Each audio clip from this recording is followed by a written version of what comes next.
Hi friends, welcome to Rika style. இன்றைக்கி நம்ம ரிகா ஸ்டைலில் மீன் பொரியலும் மீன் சூப்பும் எப்படி பண்ணுறதுன்னு தான் பார்க்க போகிறோம். இப்போ இது பண்ணுறதுக்காக 2 பெரிய சைஸ் கண்ணாங்குளிசால மீன் வாங்கி வச்சுருக்கேன். இந்த மீன் மட்டும் இல்லை, எந்த மீனில் ஃப்ளஷ் கொஞ்சம் அதிகமாக இருக்குதோ, முள் கம்மியாக இருக்குல்ல, அந்த மீன் எல்லாத்துலேயுமே நம்ம இதை ட்ரை பண்ணலாம். சூரை மீன், பாறை மீன், ஐலை மீன், குளிசால மீன், வங்கட மீன், இப்படி எல்லாத்துலேயுமே இதை ட்ரை பண்ணலாம். ஃபஸ்ட்டு மீனை நல்லா க்ளீன் பண்ணி வேஸ்ட்டெல்லாம் ரிமூவ் பண்ணிவிட்டு இந்த மாதிரி எடுத்து வச்சுருங்க. சின்ன சின்ன துண்டுகளாக கட் பண்ணி கூட நீங்கள் இதை பண்ணலாம். நான் இன்றைக்கி முழுசாகவே எடுத்திருக்கேன். இப்போது இதில் உப்பு பிடிக்கிறதுக்காக இந்த மாதிரி சின்ன சின்னதாக கீரை எடுத்துக்கலாம். ஃபஸ்ட்டு மீன் பொரியல் எப்படி பண்ணுறதுன்னு பார்க்கலாம்.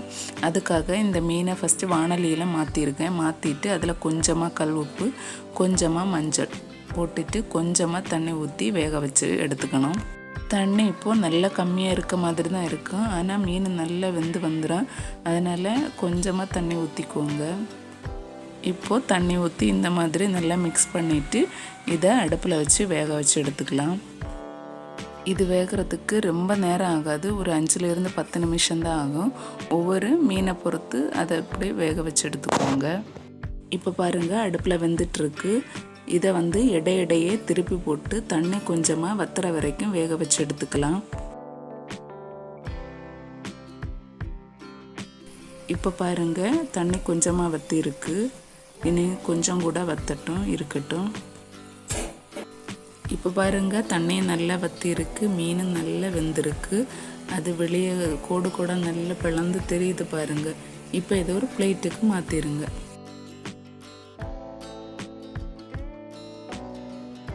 இப்போ இதை சூடார விட்டுக்கோங்க. சூடாறினதும் இதில் இருந்து சதையும் முள்ளையும் மட்டும் தனித்தனியாக பிரித்து எடுத்துக்கோங்க.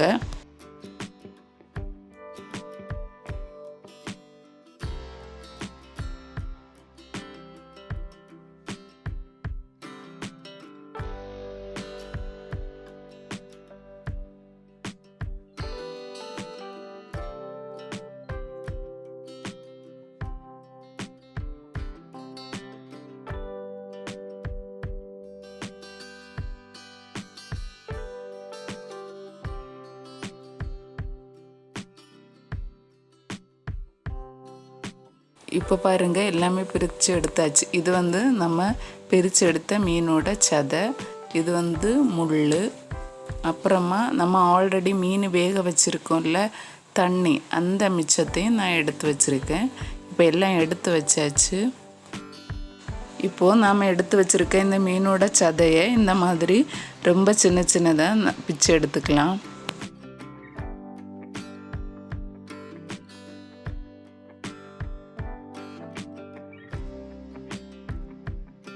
இப்போ பாருங்கள், இதை ரொம்ப சின்ன சின்னதாக நம்ம பிச்சு எடுத்தாச்சு.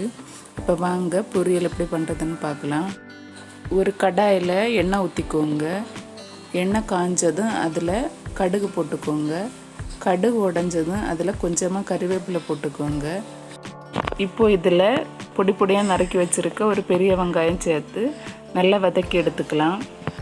நீங்கள் இதில் சின்ன வெங்காயம் சேர்த்துக்கலாம். சின்ன வெங்காயம் சேர்த்தா இன்னும் நல்லா டேஸ்ட்டாக இருக்கும்.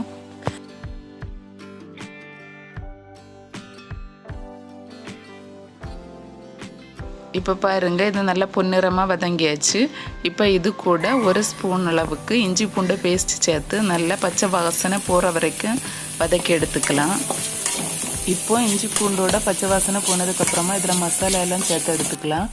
1 ஸ்பூன் ஜீரகத்தூள், 1 ஸ்பூன் கரம் மசாலா, 1 ஸ்பூன் மிளகாத்தூள் எல்லாத்தையும் சேர்த்துட்டு இதுவும் பச்சை வாசனை போகிற வரைக்கும் கொஞ்சம் வறுத்து எடுத்துக்கோங்க.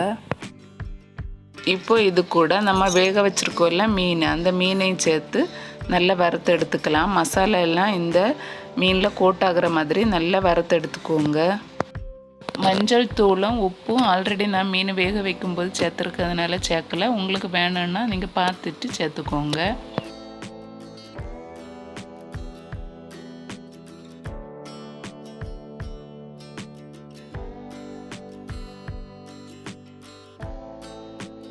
இப்போ பாருங்கள், மீனெல்லாம் நல்லா பொரிஞ்சு மசாலா எல்லாம் நல்லா கோட்டாகி வந்திருக்கு. இப்போது இந்த ஸ்டேஜில் இது கூட 1 ஸ்பூன் அளவுக்கு பெப்பர் சேர்த்துக்கோங்க. பெப்பர் சேர்த்து நல்லா கிளறி விட்டுட்டு அது கூட ஒரு கைப்பிடி அளவு மல்லி இலையும் சேர்த்து நல்லா வதக்கிட்டு ஸ்டவ்வை ஆஃப் பண்ணிக்குவோங்க. அவ்வளவுதான், நம்ம சுவையான மீன் பொரியல் ரெடி ஆயிடுச்சு. இப்போ இதை நம்ம ஒரு பிளேட்டுக்கு மாற்றிடலாம். மீன் அதிகமாக கிடைக்கிற காலங்களில் இந்த மாதிரி வித்தியாசமாக ட்ரை பண்ணி சாப்பிடுங்க ஃப்ரெண்ட்ஸ், ரொம்ப டேஸ்டியாக இருக்கும்.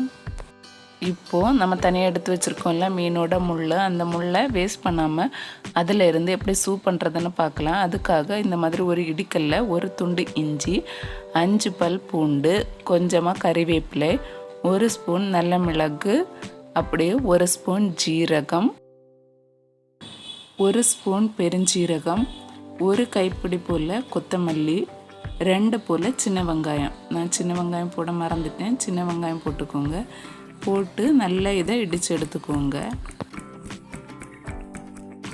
இப்போ இதை நல்லா இப்படி இடித்ததுக்கப்புறமா தனியாக எடுத்து வச்சுக்கலாம்.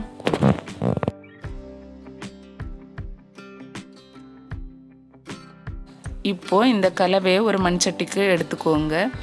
அது கூடவே நம்ம ஆல்ரெடி வேக வச்சுருந்த மீனோட முள், அப்புறமா நம்ம மீன் வேக வச்சும்போது மிச்சம் இருக்க தண்ணி அதையும் சேர்த்துட்டு ஒரு 2 கப் போல் தண்ணி சேர்த்துக்கோங்க. தண்ணி சேர்த்துட்டு கொஞ்சமாக கல் உப்பு சேர்த்துட்டு எல்லாத்தையும் நல்லா மிக்ஸ் பண்ணிவிட்டு அடுப்பில் வச்சு ஒரு 5லேருந்து 10 நிமிஷம் நல்லா கொதிக்க விட்டு எடுத்துக்கோங்க.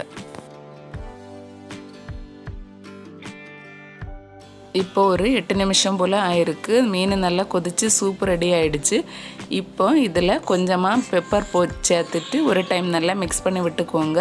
மிக்ஸ் பண்ணி விட்டுட்டு இதில் கொஞ்சமாக மல்லி இலை சேர்த்துட்டு ஸ்டவ்வை ஆஃப் பண்ணிக்கோங்க. அவ்வளோதான், சுவையான சூப்பை சுட சுட பரிமாறி சாப்பிடுங்க. இந்த வீடியோ பிடிச்சிருந்தா லைக் பண்ணுங்கள், ஷேர் பண்ணுங்கள், சப்ஸ்கிரைப் பண்ணுங்கள். இந்த வீடியோவை பொறுமையாக பார்த்து உங்கள் எல்லாருக்குமே நன்றி. இனி ஒரு அடுத்த வீடியோவில் பார்க்கலாம். அது வரைக்கும் பாய்.